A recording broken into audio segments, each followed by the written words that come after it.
Hello there guys, it's me Unstable Voltage and welcome to episode 16 of Europa Universalis IV as Japan. I've had a lot of comments over the last few videos about me colonising and people suggesting which way I should colonise in, either east towards America or west into Indonesia and the Spice Islands. I actually intend to go in both directions. The problem is at the moment I only have one colonist and can't really afford to run two colonies. There's definitely pros and cons to going in both directions. There's two main reasons why I am colonising. First of all, having more land gives us more power because we have more manpower, we have more trade power, we have more base tax.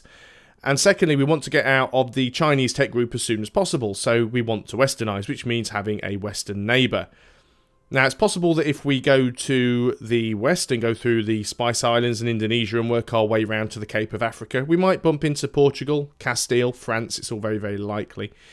If we head east and go into America, especially if we can get into Central America, we could again bump into Castile, Portugal and France, but there's also a chance of bumping into England, Holland, even Norway.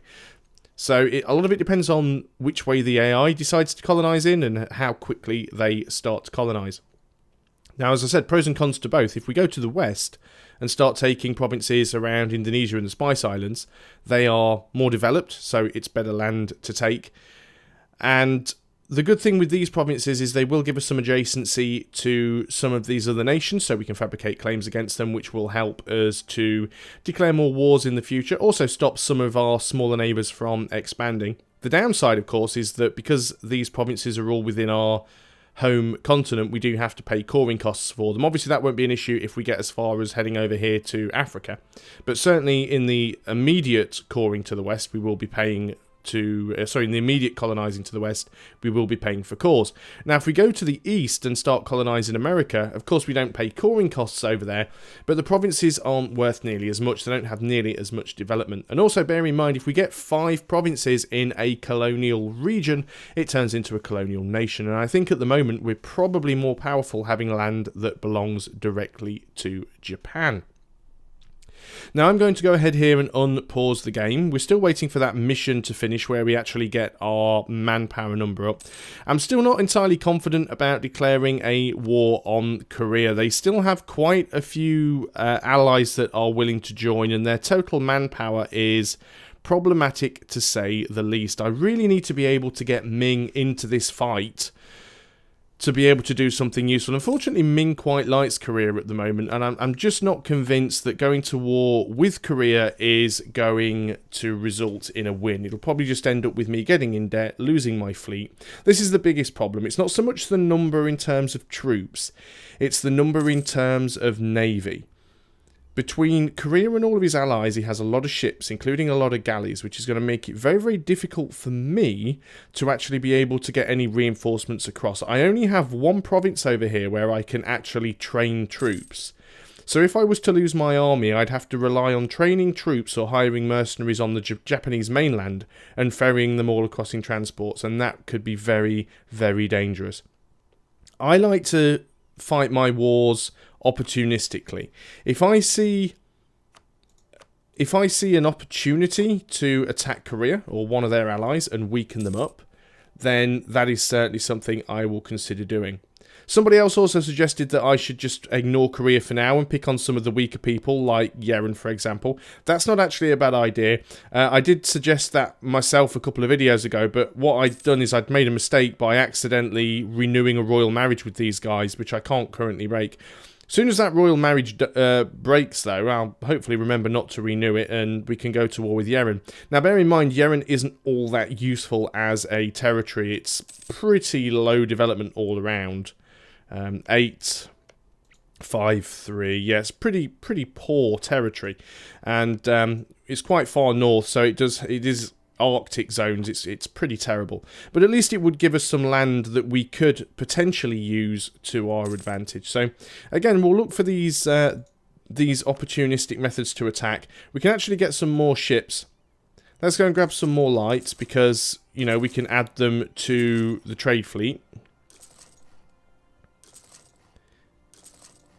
7 for now. We don't want to run out of money. Make sure we keep some of that. It would be nice to get into positive stability at some point as well, if there's ever any chance of that happening.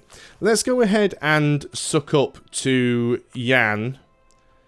And we'll also go and suck up to Cochin. Now, both of these guys are actually Korea's allies.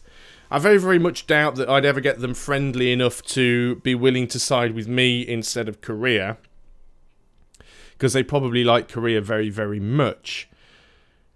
Now, the only negatives we have against them is heretic religions. It might be possible that we can get them friendly enough. It's unlikely. I mean, we could potentially go for an alliance and go for a royal marriage. Unfortunately, though, we're already over our diplomatic limit. Now, these guys don't like them because we're allied to the rival, hostile relations, CB embargoes and all that stuff, so that's fine. We've completed that mission. We've got our manpower back. Let's work on converting... Yeah, get a free base tax. We'll just pick that mission to basically finish our colony, which is on, what, 34%. So it's not great, but it's getting there. So we'll just concentrate on getting some money, increasing our development, making sure we don't get any rebellions. And if we can find somebody that we can pick on... Now, I will check Korea periodically from time to time. If they end up getting in a war with somebody else...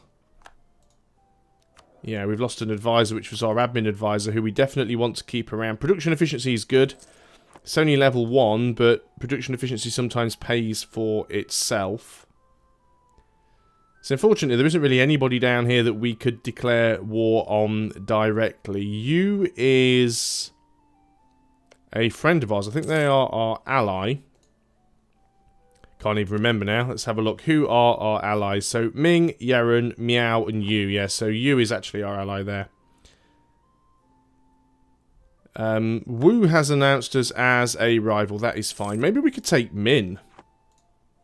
We don't have any adjacency though, so we can't fabricate a claim, which is the only downside. It's a real shame. He doesn't actually have any allies at all there. Now, if only these guys would get into some BS wars that I could use to distract them, particularly Wu. Hopefully at some point Ming will start doing something. Ming does have an army. Unfortunately, his army sort of... Ming has really been fractured. He's got a few provinces up here, and then... That was Cochin's army. What are they doing? Cochin aren't in a war. That's not Cochin. It is Cochin. Oh, that's Wu. Really... Wu, you're all the way up there, are you? But you're not in a war. Maybe you've just finished one. A lot of random troops just sort of wandering around is all I'm keeping my eye on. Of course, it'd also be really nice if my march actually did something useful. Produce some units that we might be able to use in a war or something. We could go ahead and declare war against these... What, do we want to lose prestige or do we want to lose admin power? We'll take the prestige hit, I suppose.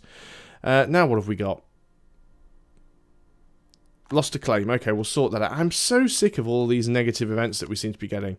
Don't have a CB, but we could get a CB, and we could take that land if we really wanted to. But before we do that, let's go back to Korea. We want to make sure that we keep fabricating claims wherever we can. We want to have claims on everything, basically, so that when we do get the opportunity for war, we can try and take as much stuff as possible. So it might be worth me ferrying a little bit of an army up here and fabricating a claim on this province. Again, it'll give us more adjacency to this province. I don't think these were here before. I think they were actually over here, but they are... I think they can actually migrate around these guys. I'm sure they were up there before. So, yeah, I'm sure this didn't used to have anyone here. They've migrated from this province to this province. So, as soon as we have a free diplomat, we'll go ahead and fabricate a claim. They might have moved again by then, but we'll see what happens. So, we've got these light ships. Let's go ahead and grab all the light ships. We'll put them all... We don't want the... We don't want the heavy. He's not coming. You can move over there, and then we've got you. So, we'll get all of these ships together.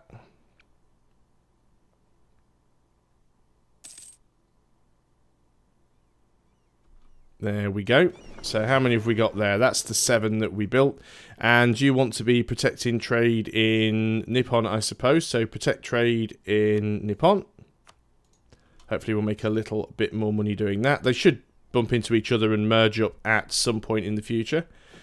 Got 70 ducats. Can we afford more ships? We can afford more men. Let's go ahead and get another infantry, because why not? Always try and stay at our force limit where we can. We can afford a couple more lights. Let's go ahead and make sure we get them.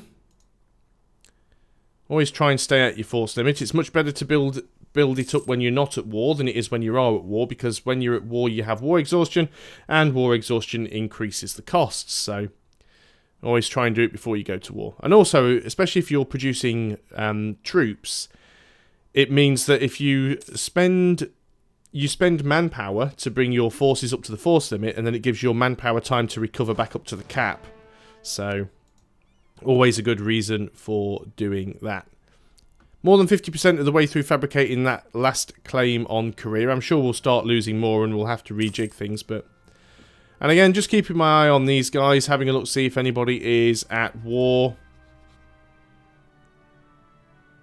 He does. I mean, Korea only has the 3 allies, but 5,000 plus 10's 15,000.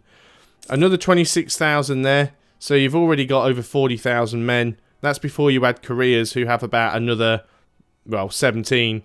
So we're getting close to 60,000 men. So they outnumber me 2 to 1. And that's before you start looking at navies, because between them they have quite a few ships. I mean, there's 22 ships down here just in Wu alone, so got to be careful.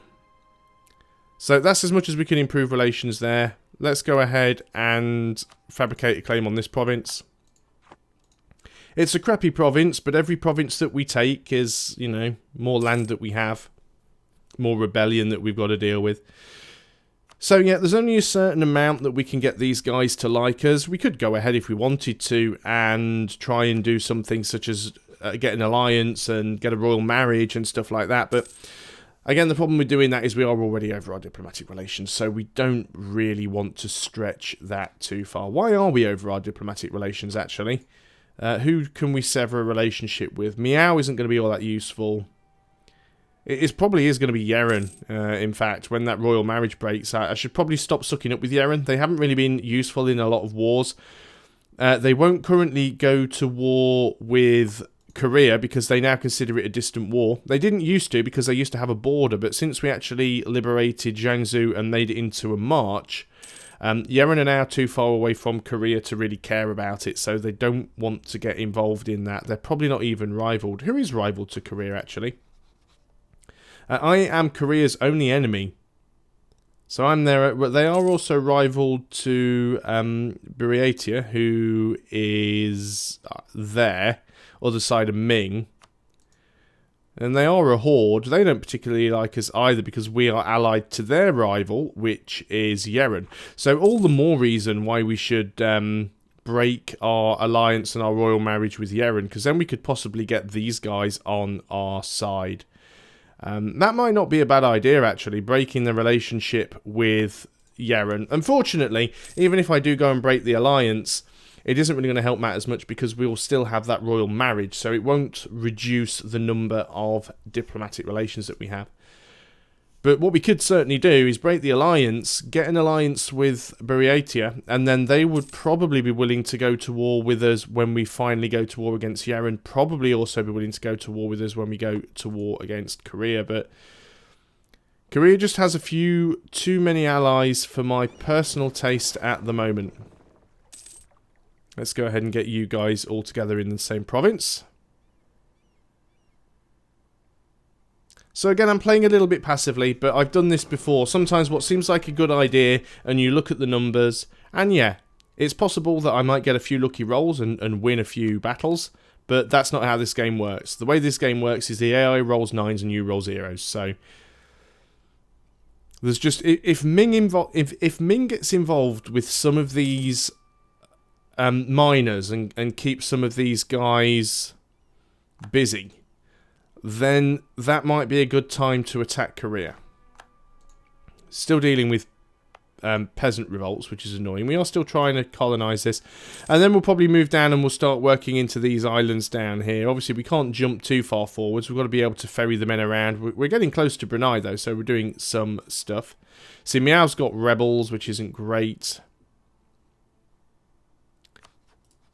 And Ming actually quite likes Korea for some reason as well, which is really annoying. So we can lose 10 legitimacy and 10 prestige for 50 admin power, or we can pay for some prestige. We'll just pay for the prestige and try and keep that up. Admin power's not too bad at the moment. We're already at 831. We will need some of that to core that province once it ticks over. We are behind time in terms of tech, I think. Yeah, so we'll try and grab that as soon as possible. So over here now, we have got our CB against these guys. Let us go ahead and make sure we keep improving relations with Ming. Improved relations is at 88. Yep, we can improve that a little bit more. Let's grab our transport fleet. We'll grab some of these troops from over here. So we'll basically grab whatever we can fit on the boat. And let's go and drop you guys off over here. And then we'll declare a war. We'll take this province. It's probably not worth an awful lot, which means it should be relatively cheap to core. It is Arctic, though, which is an absolute pain. Local core development... No, local development cost plus 50%. Yeah, so it's a bit of a crappy province, but it's 4 development, so it should be easy enough to take. So as soon as we get some troops over there, I'm not even going to bother with a leader, because it's just a waste of points at this moment. So you go ahead and land some men over there for us. That is glacial terrain. Not the best type of terrain to attack into. There we go, we've landed some men. We're going to go ahead here, we're going to declare a war. You're going to call your allies in. Your allies are not even these guys. I don't even know where those guys are. Must have moved into a province that we cannot see. Oh, well, that's fine. We'll just go. We don't need to co-belligerize you. We'll declare our war. And we'll move in with, you know, sort of 4-to-1 odds almost. Probably going to get lots of crappy terrain penalties. Their lead is actually a 3-1-1. It's not too great. It's 3 in fire isn't brilliant because we're still in the phase where shock is most important. If you ever go and want to find that out, just go and look in the military tab and then go and look at your different unit types. And as you can see, our infantry do 0.95 shock damage but only 0.35 fire damage. Cavalry is 1 shock damage and 0 fire damage, and it's only really your artillery that does fire damage. So considering most of your army is going to be made up of infantry and cavalry, especially in the early game, and the early game infantry and cavalry units are all based on shock damage, then having a leader with shock is much better than having a leader with fire. And that's also why it's more important to get good rolls in the shock phase and less important to get good rolls in the fire phase. Yeah, so we do have a -1 terrain penalty, but we did win that battle quite easily. Not too sure where those guys are going to skulk off to now. Ah, is that there? That is where their buddies are. I mean, we don't have them co-belligerized, but we could probably still go over there and smack them around a little bit. We could detach a siege and just march over here with 10 men and probably still do that. Let's go ahead and just recall the diplomat. It's going to take us a while to get there. It is forest again, which is a little bit crappy. Don't know how many men they have, so this could be a little bit risky, but, you know, we're not doing anything else useful, so we might as well go and try and sort that out. Again, it's probably not worth taking this province simply because we can't core it. It's not directly adjacent to us, but at the same time, at least if we do manage to take it, then we will be able to piece them out for some money. Now, once again, they now have 7,000 men there, and they don't. We don't have a leader, so it could be a little bit of a risky maneuver to take. At the same time, we should probably have a tech advantage against them. Actually, they're military tech 8. Which is interesting. That's very interesting. I've changed my mind. Well, too late now. We're committed. I was just going to say, we'll come back here, siege this out, and then we'll go in. We do have the penalty, both in crossing and terrain. Although we did get a couple of good rolls. Rolled another 9. It's all going to come down... Oh, we rolled a 9. If we hadn't have rolled that 9, we'd have been in real trouble. Not too sure where they're going to be able to go now, but we should be able to safely take both of those provinces. Let's go ahead and grab the next level of admin tech. Now, that does give us another admin group, another admin idea. Not too sure what we're going to take yet. We are going to want to... we want to take next global settler increase. That'll be really good for us, and so will global viceroys. Not only that, but finishing exploration ideas is going to give us yearly prestige and national manpower modifiers and all that good stuff. So we definitely want to try and keep working our way through that. Once we've finished over here, I'll go over and sort of reinforce. It should be enough to take these provinces down. It shouldn't be too bad. They should fall quite quickly, hopefully, even though we don't have a leader. Yeah, it's already up to 21% over here, which is quite nice. That'll force their ships out, but I don't think that they're really going to be much of a problem. They can't really do anything. We can afford another idea. So the question is, do we want to tech up? Because we are quite behind time now. Or do we want to go and grab our next idea group? I'm thinking we want to go and get that global settler increase right now. We are getting really behind on Diplo, but that's not too much of a problem. It'll be much easier once we've been able to westernize. So we've won this siege. We could go ahead and sort of peace out right away if we wanted to, but I think we'll just wait up here a little bit until this siege is out. It shouldn't take too long. We have already breached the walls, but we're not going to go ahead and attack.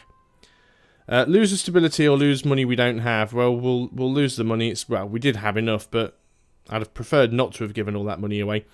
We're at 14% here.